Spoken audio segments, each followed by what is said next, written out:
In the heart of Texas, where faith and community intertwine, a congregation placed its unwavering trust in a man of God. Pastor Tracy Burleson stood at the pulpit, delivering sermons that inspired and comforted his flock. But beneath the surface of this spiritual sanctuary, hidden desires and forbidden relationships began to take root. An affair with a choir member, Tyonne Palmer, set off a chain of events that would lead to betrayal, jealousy, and ultimately a tragic death. How did a trusted pastor become entangled in such a deadly liaison? And what were the consequences that shattered this once peaceful community? Tracy Burleson was a man admired and respected in his tight-knit community in Houston, Texas. As the pastor of the First New Mount Calvary Baptist Church, his words held weight, his sermons carried power, and his presence exuded authority.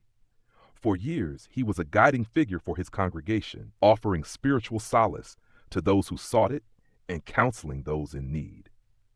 But Tracy's influence extended beyond the pulpit. He was a husband and father, a man who seemed to embody the very virtues he preached about. At least that's what everyone thought. Houston's Acres Homes neighborhood, where Tracy's church stood, was a modest yet vibrant community. Known for its deep-rooted sense of faith and family, it was the kind of place where neighbors looked out for each other, and Sunday mornings were reserved for worship. The First New Mount Calvary Baptist Church wasn't just a place of prayer, it was a cornerstone of the community. Its white walls and welcoming doors were a symbol of hope, a sanctuary for those seeking refuge from life's challenges. Tracy Burleson had built his reputation here, not only as a man of faith, but as someone who could be trusted with the most intimate struggles of his parishioners. His sermons were filled with passion, and his charisma drew people in. Married to Pauletta Burleson, a devoted woman who stood by his side through the highs and lows of their ministry, Tracy seemed to have it all. They shared a life rooted in faith, their partnership an example to others, or so it appeared. But behind the polished image of a devoted husband and spiritual leader, Tracy harbored secrets that would eventually unravel everything he had built. Among the members of the church's choir was Tyonne Palmer, a woman whose radiant voice and undeniable charm captured the attention of many, including Pastor Burleson. Tyonne was known for her vibrant personality and her dedication to the church, but it was her private interactions with Tracy that would soon set the stage for a devastating chain of events. Tyonne was not just a member of the choir, she was deeply involved in the life of the church. Her presence was hard to miss, always front and center, leading the congregation in worship with her powerful voice. Over time, her connection with Tracy grew stronger. What began as conversations about church matters evolved into something far more personal, far more dangerous. The boundaries of propriety were crossed, and Tracy found himself entangled in an affair that contradicted everything he stood for as a pastor and husband. Their relationship was conducted in whispers and stolen moments, hidden from the eyes of the congregation, or so they thought. In the quiet halls of the church, whispers began to circulate. Members of the congregation noticed subtle changes, lingering glances, a closeness between Tracy and Tyonne that seemed to go beyond mere friendship. Still, no one dared confront the pastor directly. His authority and reputation shielded him, allowing the affair to continue unchecked. Pauletta, Tracy's wife, was not oblivious. She had her suspicions, though she kept them to herself. For Pauletta, the church was her life's work, and the idea of exposing her husband's betrayal threatened to destroy everything they had built together. She chose silence, though it weighed heavily on her. As the affair deepened, the stakes grew higher. Tracy and Tyonne's relationship was no longer just a secret. It became a risk to Tracy's reputation, his marriage, and his position in the community. And when emotions run high, decisions are often made in desperation. The small-town atmosphere of Acres Homes only amplified the tension. In a community where everyone knew everyone, secrets had a way of surfacing. The whispers grew louder, and Tracy's carefully constructed facade began to crack. The congregation, once unified in faith, became divided by rumors. Allegiances shifted, and trust in their pastor was no longer absolute. But while the community speculated, the truth remained hidden until it could no longer be contained. As the relationship between Tracy and Tyonne intensified, so did the complications surrounding it. This was no longer just a matter of infidelity. It was a love triangle that involved more than emotions. It involved power, control, and ultimately the question of what each person was willing to sacrifice to protect their secrets. The stage was set. The pastor, the choir member, and a wife who had seen too much, all players in a drama that would culminate in a tragedy no one could have predicted. The quiet streets of Acres Homes, once filled with the sounds of Sunday hymns, would soon echo with something far darker. What drove a man entrusted with guiding others to betray that trust so completely? And how did a love affair spiral into a deadly confrontation? These are the questions that linger as we uncover the details of a case that left an indelible mark on this community. Stay tuned as we unravel the events that turned faith into betrayal and trust into tragedy. The story of Pastor Tracy Burleson, Tyonne Palmer, and Pauletta Burleson is just beginning, and the truth is more shocking than anyone could have imagined. The relationship between Pastor Tracy Burleson and choir member Tyonne Palmer began subtly, almost innocuously, in a setting where such connections might naturally form. Tyonne, whose voice was a cornerstone of the choir's performances, frequently stayed late for rehearsals, perfecting harmonies and ensuring every note met the high standards of the congregation. Pastor Burleson, deeply invested in every aspect of the church's operations, often stayed behind as well, offering words of encouragement and feedback. These late-night rehearsals, at first purely professional, gradually became opportunities for deeper conversations. At the end of long practices, when the church was quiet and empty, the two would sit in the front pew, talking about their lives, their struggles, and their dreams. Tyonne confided in Tracy about her demanding job as a nurse practitioner and the emotional toll it took on her. Tracy, in turn, opened up about the pressures of leading a congregation and the strain it sometimes placed on his personal life. It didn't take long for these interactions to take on a different tone. What started as friendly conversations turned into something more personal, with subtle touches and lingering glances. For Tyonne, Tracy's charisma was undeniable. His eloquence in the pulpit translated into a magnetic personality that drew people in. For Tracy, Tyonne represented a refreshing presence, someone who not only admired his leadership, but also understood the weight of responsibility. As their bond deepened, the two began meeting outside the church. A shared lunch after choir practice or a coffee meeting to discuss church programs became increasingly frequent. These meetings, though outwardly innocent, carried an undercurrent of intimacy that both seemed reluctant to acknowledge but equally unwilling to resist. The affair officially crossed the line one evening after choir practice. The quiet of the church, the dim lighting, and the shared laughter over a joke culminated in a moment neither could undo. The first kiss was hesitant but deliberate, a crossing of boundaries they both knew should have remained intact. What followed was a relationship hidden in shadows, steeped in secrecy, and burdened with the knowledge of what was at stake. For Pastor Burleson, the guilt was immediate.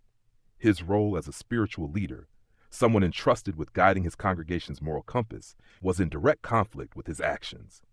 Each Sunday, as he delivered sermons about faithfulness and integrity, he wrestled with the hypocrisy of his own life. Yet, he found himself unable to walk away. Tyonne, too, grappled with the weight of their choices. While she was not bound by vows as Tracy was, she knew the affair was wrong and could devastate the community if it came to light. Despite their efforts to keep the affair hidden, secrecy came with its challenges.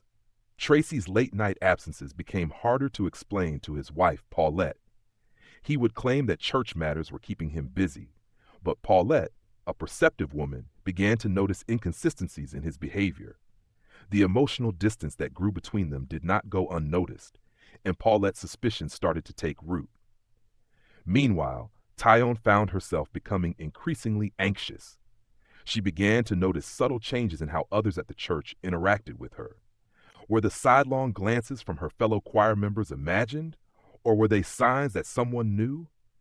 Her once unshakable confidence began to waver under the weight of constant secrecy. As the affair progressed, so did the risk. Tracy and Tyonne became bolder, meeting in places they believed to be discreet.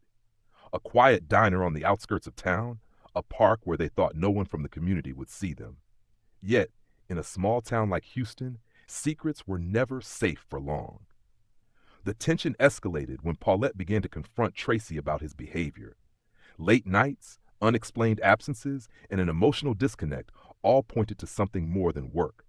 Tracy's attempts to reassure her only deepened her suspicions. Paulette, who had been by his side through years of ministry, began to sense that her husband's attention was no longer solely on her or their shared mission at the church. What neither Tracy nor Tyonne could foresee was how these suspicions would set off a chain of events that would bring another figure into the equation. Paulette, unwilling to let her marriage crumble without a fight, began seeking answers.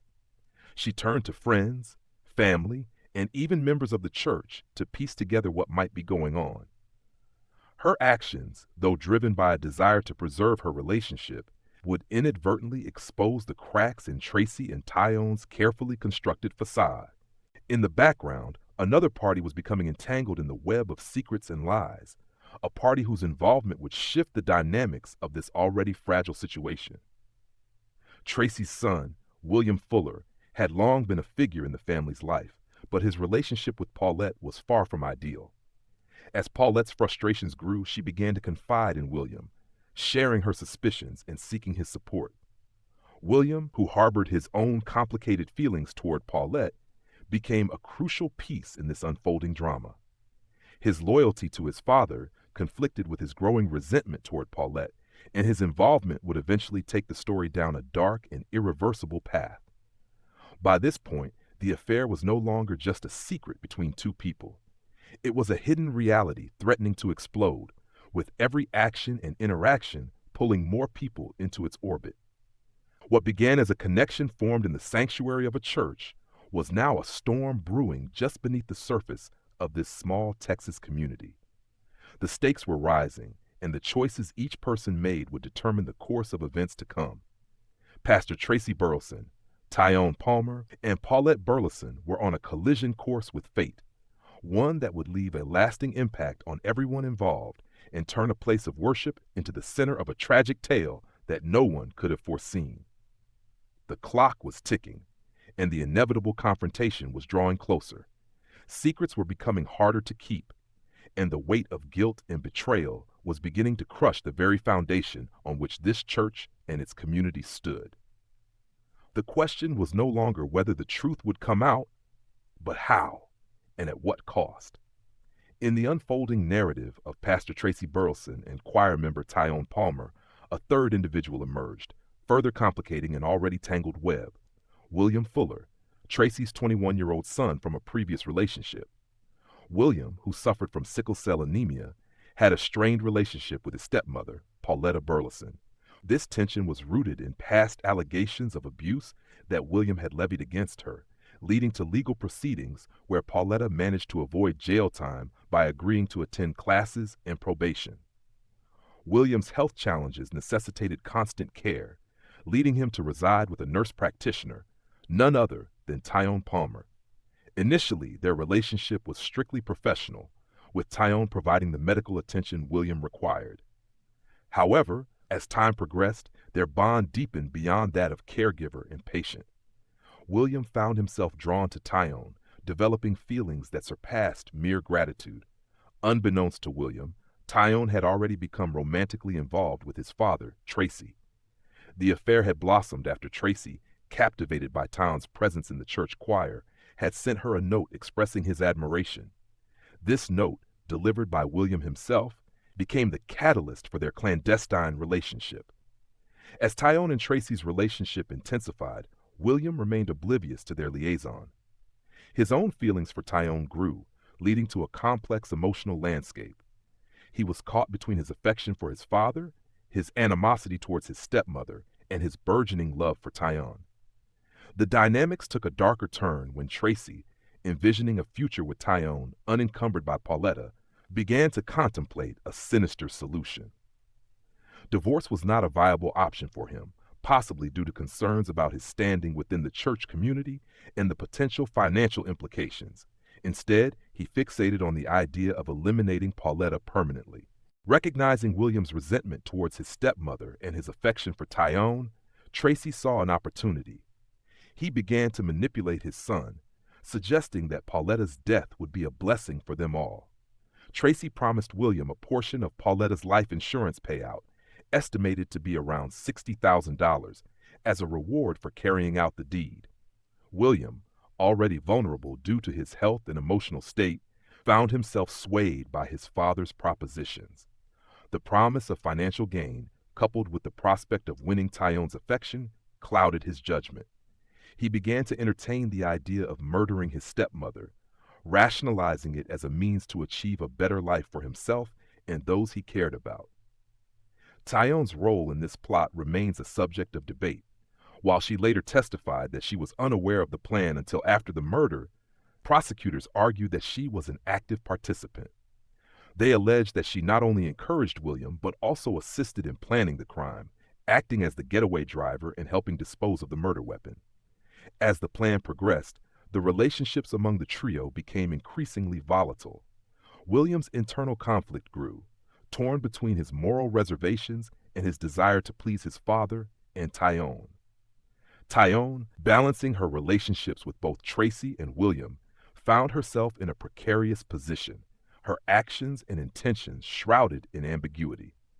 On the evening of May 18, 2010, the quiet neighborhood of Acres Homes in Houston, Texas, was about to be shaken by an event that would leave an indelible mark on its residents.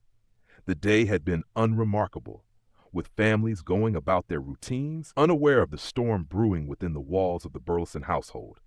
Pastor Tracy Burleson had meticulously orchestrated a plan to eliminate his wife, Pauletta Burleson, a plan that had been festering in the shadows for weeks. His son, William Fuller, burdened by health issues and a strained relationship with his stepmother, had been manipulated into becoming the instrument of this dark design. As dusk settled, Tracy and Pauletta were at their home, a modest residence that had witnessed countless sermons, prayers, and community gatherings. Unbeknownst to Pauletta, this evening would be her last. William, carrying the weight of his father's expectations and his own internal turmoil, approached the house. He was armed with a .38 caliber pistol, a weapon that symbolized the irreversible path he was about to tread. His heart raced, a cacophony of fear, doubt, and a desperate desire for approval. Inside, Tracy initiated a confrontation with Pauletta, their voices rising in a rehearsed argument designed to divert her attention. Pauletta, unaware of the impending danger, engaged in the dispute, her emotions a mix of frustration and confusion. As the argument reached its peak, William entered the scene. His hands trembled as he raised the pistol, his vision narrowing to the figure of his stepmother. Time seemed to stretch, each second an eternity, as he grappled with the gravity of his actions. And then the unthinkable happened. A single gunshot echoed through the night, a sound that would forever haunt those who heard it. Pauletta collapsed, her life extinguished in an instant, the victim of a plot she never saw coming. The immediate aftermath was a blur. Tracy, maintaining his facade, called 911, feigning shock and despair. Neighbors, drawn by the commotion, gathered outside, their faces etched with concern and curiosity. Law enforcement arrived swiftly, securing the scene and beginning their investigation. Detectives noted the inconsistencies in Tracy's demeanor, his grief appearing rehearsed, his statements lacking the spontaneity of genuine shock. As the news spread, the community was engulfed in a wave of disbelief and sorrow. The pastor they had revered, the man who had been a pillar of strength and guidance, was now at the center of a heinous crime. Speculations ran rampant, whispers of betrayal and hidden sins weaving through the fabric of the community. In the days that followed, the investigation intensified. Detectives uncovered evidence that pointed to a premeditated act, a conspiracy that involved not just Tracy, but also his son and Tyonne Palmer, the choir member whose relationship with the pastor had ignited the deadly chain of events. The revelation of these details sent shockwaves through the community. Trust was shattered, relationships strained, and the once unquestioned faith in their spiritual leader was irrevocably broken. The church, a sanctuary for so many, became a symbol of deception and tragedy. As the legal proceedings unfolded, the true extent of the betrayal came to light. The community watched in anguish as the man they had once looked up to was held accountable for his actions. a sobering reminder of the darkness that can reside behind even the most revered facades. The legal system swiftly moved to hold those responsible accountable. The investigation led to the arrest of three key individuals: Pastor Tracy Burleson, his son William Fuller, and Tracy's mistress, Tyonne Palmer. Tracy Burleson was charged with capital murder, accused of orchestrating his wife's killing by enlisting his son, William Fuller, to carry out the act in exchange for financial remuneration. The prosecution presented evidence of Tracy's motive, highlighting his extramarital affair with Tyonne Palmer and his desire to collect on Pauletta's life insurance policy. Witnesses testified about Tracy's expressions of hatred toward his wife and his discussions about wanting her dead. In September 2011, after nearly 5 hours of deliberation, the jury found Tracy Burleson guilty of capital murder. Since the prosecution did not seek the death penalty, Tracy was automatically sentenced to life in prison without the possibility of parole. William Fuller, who had confessed to pulling the trigger, was also charged with murder. During the trial, he testified against his father and Tyonne, detailing the manipulation and promises of financial gain that led him to commit the crime. In November 2011, Fuller was sentenced to 20 years in prison for murder. He will be eligible for parole after serving half of his sentence. Tyonne Palmer faced charges of murder and tampering with evidence. The prosecution argued that she not only encouraged the murder, but also assisted in planning it and disposing of the murder weapon. In October 2011, the jury found Palmer guilty on both counts. She was sentenced to 7 years in prison for murder and an additional 10 years of probation for tampering with evidence. The First New Mount Calvary Baptist Church, once a beacon of faith in the Acres Homes neighborhood, was left reeling from the scandal. The congregation grappled with the betrayal of their trusted pastor, and attendance dwindled as members sought spiritual solace elsewhere. The church building itself had suffered a devastating fire just days before Pauletta's murder, which investigators later suspected was intentionally set, possibly connected to the unfolding events. The broader community of Acres Homes was equally shaken. Residents who had looked up to Tracy Burleson as a moral and spiritual leader now faced the harsh reality of his actions. The sense of trust and unity that once characterized the neighborhood was fractured, leaving many to question their judgment and the true nature of those they had admired. And so we're left with a devastating tale of love, betrayal, and manipulation that led to an unthinkable tragedy. A trusted pastor, a strained family, and a forbidden affair collided in a way that cost an innocent life and shattered a community's faith. What do you think? Do you believe this tragedy could have been prevented? Was it manipulation, desperation, or something more sinister that drove William Fuller to carry out his father's plan? Let me know your thoughts in the comments. I'd love to hear your perspective on this complex and heartbreaking case. Every week, we bring you stories that unravel the darker side of human behavior, stories that make you think, question, and sometimes even leave you speechless. And trust me, you won't want to miss the next video, where we'll cover a case even more chilling, a suburban family whose picture-perfect life hid a deadly secret. Stay tuned for more, and as always, thank you for watching.